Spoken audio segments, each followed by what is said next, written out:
पूर्ति के नियम का उल्लेख एक तालिका और रेखा चित्र के माध्यम से कीजिए। इसकी सीमाएं और मान्यताओं का विश्लेषण कीजिए। पूर्ति के नियम के लागू होने के लिए यह आवश्यक है कि अन्य बातें समान रहें, यानी अदर थिंग्स बीइंग इक्वल, यानी कि मनुष्य की या उपभोक्ता की आदत, फैशन, रीति रिवाज, आय, किसी भी चीज में कोई परिवर्तन नहीं होना चाहिए। जैसे ही वस्तु की कीमत बढ़ती है उसकी पूर्ति में भी विस्तार होता है, और जैसे ही किसी वस्तु की कीमत कम होती है उसकी पूर्ति भी मार्केट के अंदर कम हो जाती है। इसलिए यह देखने में आता है कि पूर्ति और मूल्य में दोनों में प्रत्यक्ष संबंध होता है, यानी डायरेक्ट रिलेशनशिप दोनों के अंदर पाई जाती है। ऐसे मूल्य बढ़ने पर पूर्ति बढ़ जाती है और मूल्य घटने पर पूर्ति कम हो जाती है। पूर्ति नियम मांग नियम से विपरीत है, अर्थात मांग नियम कीमत तथा मांग में उल्टा संबंध होता है कि जब भी कभी वस्तु की कीमत बढ़ती है तो मांग कम हो जाती है, और वस्तु की कीमत कम होती है तो मांग बढ़ जाती है। डूले ने पूर्ति को इस प्रकार परिभाषित किया है। पूर्ति का नियम यह बतलाता है कि यदि अन्य बातें समान रहने पर जितनी कीमत अधिक होती है पूर्ति उतनी ही अधिक होती है, अथवा जितनी कीमत कम होती है पूर्ति उतनी ही कम होती है। The supply states that other things being equal, the higher the price, the greater the quantity supplied, or the lower the price, the smaller the quantity supplied. संक्षेप में पूर्ति नियम बतलाता है कि पूर्ति और कीमत एक ही दिशा में परिवर्तित होने की प्रकृति रखते हैं। कीमत एक ही दिशा में परिवर्तित होते हैं, परंतु यह आवश्यक नहीं है कि पूर्ति में जितना परिवर्तन हो रहा है उतना ही आनुपातिक परिवर्तन कीमत के भी अंदर होगा, या कीमत जितनी परिवर्तित हो रही है उतना ही पूर्ति में भी परिवर्तन होगा। पूर्ति के नियम का एक तालिका और रेखा चित्र द्वारा स्पष्टीकरण। तालिका को दो भागों में विभाजित किया है। सेब की कीमत प्रति किलो रुपये में, सेब की पूर्ति प्रति किलो। जब सेब की कीमत 120 रुपये है तो उसकी पूर्ति 122 किलो की है। कीमत घट करके 100 रुपये हो जाती है तो पूर्ति भी घट करके 110 रुपये हो जाती है। कीमत घट करके 80 रुपये हो जाती है तो पूर्ति घट करके 90 रुपये हो जाती है। इसी प्रकार सेब की कीमत और घट करके 50 रुपये रह जाती है तो पूर्ति भी घट करके 60 किलो रह जाती है। कीमत और घटी और घट करके 30 रुपये हो गई तो पूर्ति भी घट करके 40 किलो रह जाती है।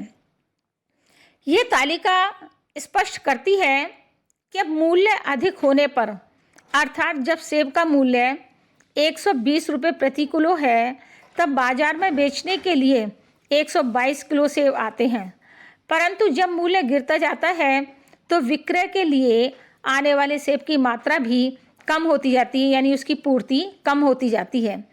इस कथन को रेखा चित्र के माध्यम से स्पष्ट किया गया है। इसमें दो चित्र लिए गए हैं, दोनों में से कोई एक चित्र भी बनाया जा सकता है। दोनों को समझाने के लिए अलग अलग इनको बनाया गया है। ओ एक्स एक्सिस के ऊपर सेब की मात्रा ली गई है और ओ वाई एक्सिस पर सेब की कीमत रखी गई है। एस एस पूर्ति रेखा है। पूर्ति रेखा ऊपर से नीचे गिरती हुई आ रही है। यह मांग वक्र के बिल्कुल विपरीत है, क्योंकि मांग के नियम और पूर्ति के नियम एक दूसरे से विपरीत स्थिति में चलते हैं। दूसरे शब्दों में ये कहा जा सकता है कि मूल्य के कम होने पर मांग बढ़ती है पर पूर्ति कम हो जाती है। इसके विपरीत मूल्य बढ़ने पर मांग घट जाती है पर पूर्ति में वृद्धि हो जाती है। पूर्ति का नियम कीमत तथा पूर्ति में सीधा संबंध होता है। इसलिए पूर्ति रेखा यानी एसएस रेखा जो चित्र में दिखाई गई है ऊपर की ओर चढ़ती जाती है, जैसा चित्र नंबर 2 दिखा रहा है। यदि कीमत ओपी से बढ़कर OP1 हो जाती है तो पूर्ति की मात्रा OQ से बढ़कर OQ1 हो जाती है। यदि कीमत और बढ़ती है और कीमत बढ़कर के OP2 हो जाती है तो पूर्ति और बढ़ती है और ये बढ़कर के OQ2 हो जाती है। इस प्रकार ऊपर जाती पूर्ति रेखा कीमत और पूर्ति का सीधा संबंध स्पष्ट करती है। अजम्पशंस ऑफ द लॉ यानी नियम की मान्यताएं। उपभोक्ता तथा विक्रेताओं की रुचि में परिवर्तन नहीं होना चाहिए, नंबर 1। नंबर 2, अगर भविष्य में किसी वस्तु की कीमत के कम होने या अधिक होने की संभावना है तो उस स्थिति में यह नियम लागू नहीं होता है। नंबर 3, उत्पत्ति के साधनों की पूर्ति तथा कीमत में परिवर्तन की स्थिति नहीं होनी चाहिए।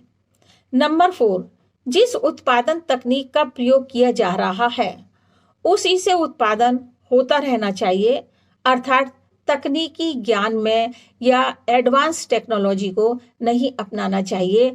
अगर ऐसा किया जाएगा तो यह नियम लागू नहीं हो पाएगा। अन्य वस्तुओं की कीमतें यथास्थिर रहनी चाहिए, उससे संबंधित जो वस्तुएं हैं सबकी कीमतें यथास्थिर रहनी चाहिए। पूर्ति रेखा एक स्थिर स्थिति को बताती है तथा समयावधि में पूर्ति परिवर्तनों को नहीं बताती।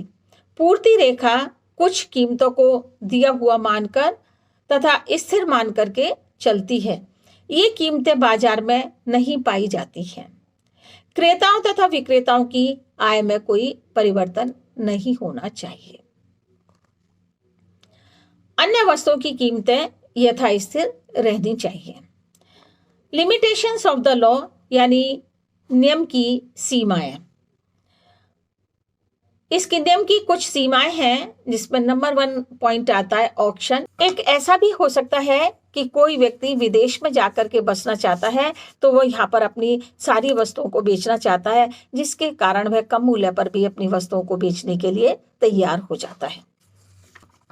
नंबर 2, भविष्य में वस्तु की कीमत के कम होने की संभावना। यदि भविष्य में किसी वस्तु की कीमत कम होने की आशंका होती है तो उस अमुक वस्तु की कीमत भविष्य में कम हो जाएगी। इस कारण वस्तु की अधिक इकाइयां बाजार में बिकने के लिए आ जाती हैं, यानी कि पूर्ति बढ़ जाती है। कुछ दशाओं में यह नियम कृषि उत्पादित वस्तुओं पर लागू नहीं होता है। यदि कृषि से संबंधित वस्तुओं की कीमतें बढ़ जाती हैं, कृषि से संबंधित वस्तुओं की कीमत अगर बढ़ जाती हैं तो कभी कभी उनमें वृद्धि नहीं की जा सकती, क्योंकि कृषि प्राकृतिक कारणों के ऊपर जैसे वर्षा है, जलवायु है, इन चीजों के ऊपर निर्भर करती है। क्योंकि अगर फसल को नुकसान हो जाता है तो उत्पादन कम होता है, और फसल अगर बारिश अच्छी होती है, प्राकृतिक कारण कोई आपदा नहीं आती है तो फसल अच्छी होती है, जिसके कारण पूर्ति बढ़ सकती है। रिलेशनशिप विद आर्टिस्टिक गुड्स यानी कलात्मक वस्तुओं से संबंध।